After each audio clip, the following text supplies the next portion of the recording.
ناظرین، history of Ottoman empire series میں ایک مرتبہ پھر خوش آمدید۔ ہماری اس تاریخی ویڈیو سیریز کو آپ بے حد پسند کر رہے ہیں، جس پر ہم آپ کے شکر گزار ہیں۔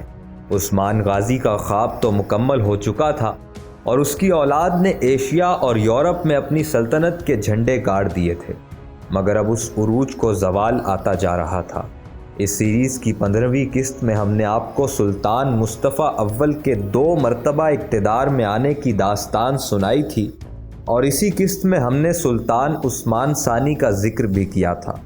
آج کی اس ویڈیو میں ہم آپ کو اسی سلطان عثمان ثانی کی داستان سنانے والے ہیں۔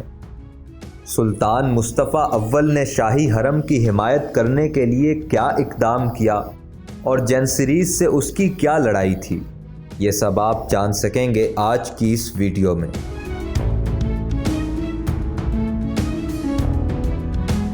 اس سے پہلے کہ ہم آج کی اس کہانی کا آغاز کریں، اگر آپ نے ابھی تک ہمارے چینل کو سبسکرائب نہیں کیا تو ابھی سبسکرائب کر لیجئے اور بیل آئیکن کو بھی لازمی پریس کیجئے، تاکہ تاریخ کی اس عظیم الشان داستان کی کوئی بھی قسط آپ سے چھوٹ نہ جائے۔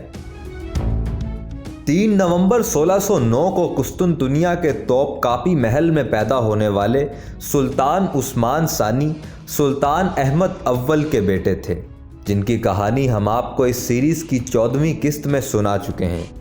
وہ اپنے والد کے تخت نشین ہونے کے 11 ماہ بعد پیدا ہوئے تھے۔ سلطان عثمان کی والدہ نے عثمان کی تعلیم و تربیت پر خصوصی توجہ دی، اور اس کا نتیجہ یہ ہوا کہ سلطان عثمان کم عمری میں ہی ایک مشہور شاعر بن گئے۔ اس کے علاوہ انہوں نے کئی زبانوں میں مہارت بھی حاصل کر لی، جن میں عربی، فارسی، یونانی، لاطینی اور اطالوی زبانیں شامل تھیں۔ اس دور کی تاریخ لکھنے والوں کے مطابق سلطان عثمان اپنے تمام ہم عصر شہزادوں میں سے سب سے زیادہ مہذب اور اعلیٰ تعلیم یافتہ تھے۔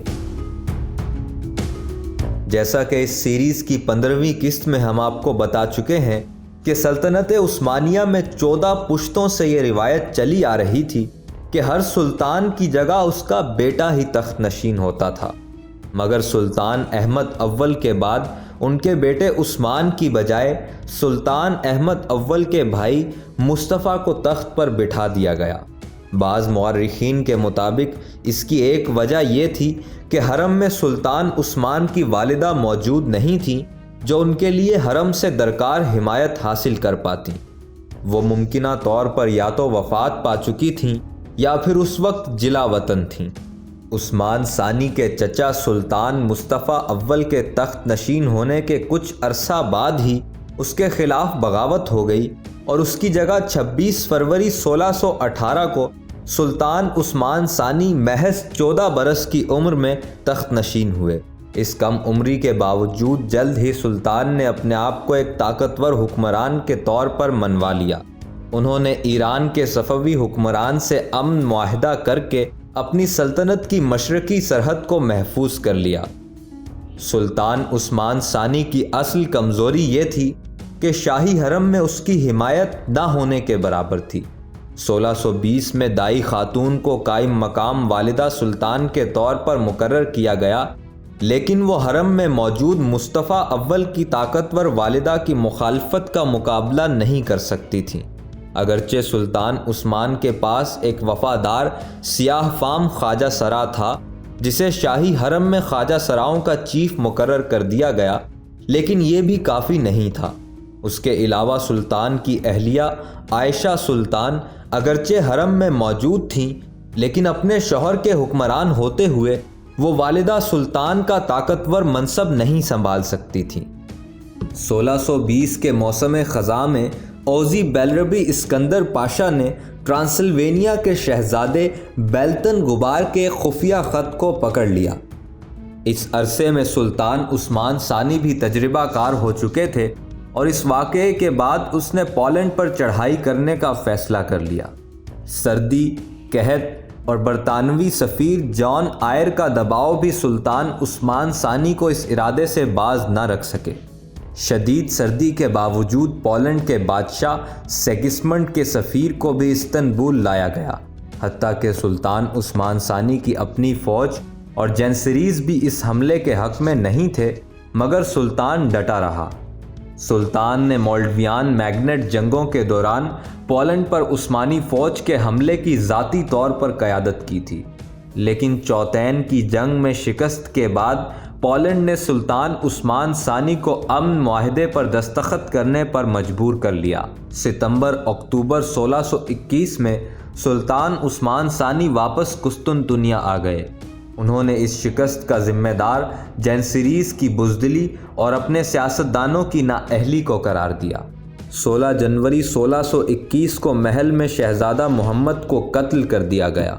اس قتل سے سلطنت کے حالات خراب ہو گئے اور بغاوت کا خدشہ پیدا ہو گیا۔ اس کے بعد استنبول میں شدید برف باری شروع ہو گئی۔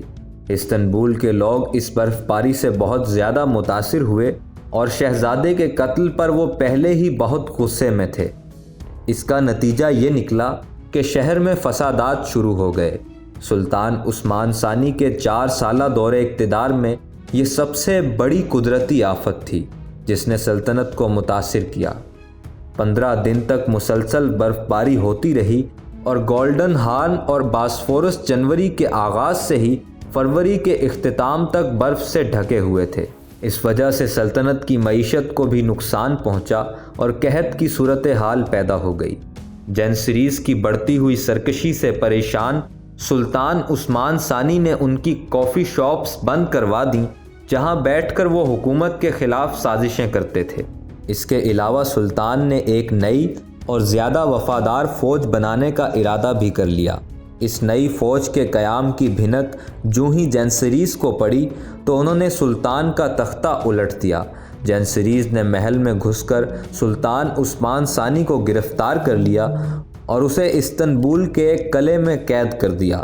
بعد ازاں 20 مئی 1622 کو اسی قلعے میں سلطان عثمان ثانی کو موت کے گھاٹ اتار دیا گیا۔ عثمان ثانی کے کان کاٹ کر اس کے چچا مصطفیٰ اول کے سامنے پیش کیے گئے تاکہ اسے یقین ہو جائے کہ عثمان ثانی اب اس دنیا میں نہیں رہا اور اسے اپنے بھتیجے سے ڈرنے کی اب کوئی ضرورت نہیں۔ سلطنت عثمانیہ کی تاریخ میں یہ پہلا موقع تھا جب کسی سلطان کو جینسریز نے قتل کر دیا تھا، اور یہی وجہ ہے کہ اس واقعے کو سلطنت عثمانیہ کی تاریخ کا ایک سیاہ باب سمجھا جاتا ہے۔ سلطان عثمانی کی موت کے بعد اس کے چچا سلطان مصطفیٰ اول کو ایک مرتبہ پھر تخت پر بٹھا دیا گیا۔ یہ کہانی ابھی جاری ہے اور اس عظیم الشان سلطنت کی یہ سنسنی خیز داستان ایک نئے مرحلے میں داخل ہونے والی ہے۔ اس سلطنت کا اگلا وارث کون بنا اور اس کے دور میں کیا ہوا، یہ جاننے کے لیے سیریز کی اگلی قسط لازمی دیکھیں، اور اگر آپ یہ چاہتے ہیں کہ اگلی قسط آپ کو بر وقت مل جائے تو سبسکرائب کے بٹن کو کلک کیجئے اور بیل آئیکن کو بھی لازمی پریس کر دیجئے۔